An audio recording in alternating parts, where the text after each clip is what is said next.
বন্ধুরা, আজকে আমি এঁচোড় দিয়ে আলু দিয়ে তরকারি করব। প্রথমে আলুটা ভেজে রেখেছি, এখন এঁচোড়টা ভাজবো।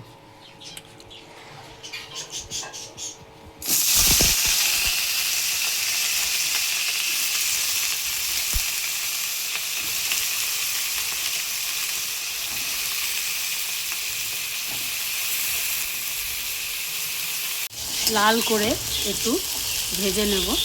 এঁচোড়গুলো লাল করে ভাজা হয়ে গেছে, এবার তুলে নেব।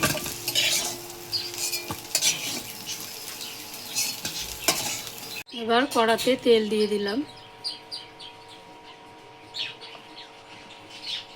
এবার তেলের মধ্যে দিয়ে দিলাম গোটা গরম মশলা আর তেজপাতা।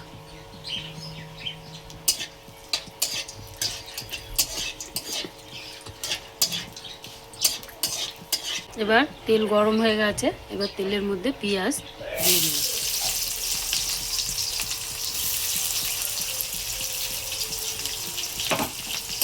পেঁয়াজগুলো একটু লাল লাল করে ভেজে নিই। পেঁয়াজ লাল লাল হয়ে গেছে, এবার সব মশলা বেটে রেখেছি এগুলো দিয়ে দেবো।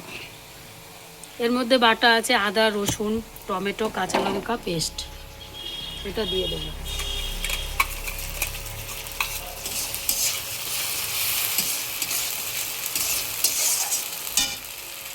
মশলা দিয়ে দিয়েছি, এবার মশলার জলটা দিয়ে দিলাম।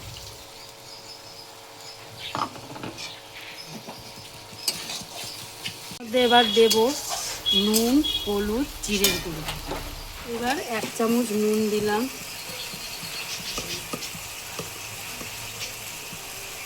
1 চামচ আর 1/2 চামচ নুন দিলাম।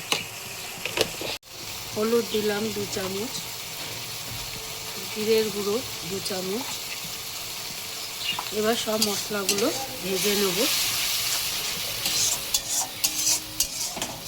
মশলাগুলো কষিয়ে নেব আর একটু চিনির দানা দেব। এবার দেব চিনির 1 চামচ। কষানো হয়ে গেছে, এবার ভেজে রাখা আলু আর এঁচোড়টা দিয়ে দেব। দিয়ে এর মধ্যে ভালো করে মশলাটা মাখিয়ে আরও 2 মিনিট একটু কষিয়ে নেব। হয়ে গেছে 2 মিনিট কষানো। এঁচোড় দিয়ে আলু দিয়ে ভালো করে কষিয়ে নিয়েছি, মশলাটাও কষিয়ে নিয়েছি আগে ভালো করে। এবার জল দিয়ে দেবো।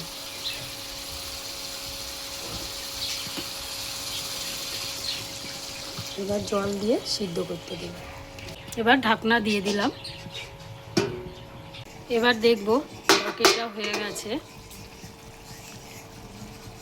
মাখা মাখা ঝোলটা রয়েছে, মাখা মাখা করবো। এবার গরম মশলা দিয়ে দিলাম সামান্য একটু। এরকম করে আপনারাও বাড়িতে বানিয়ে খেয়ে দেখবেন, ভালোই লাগবে।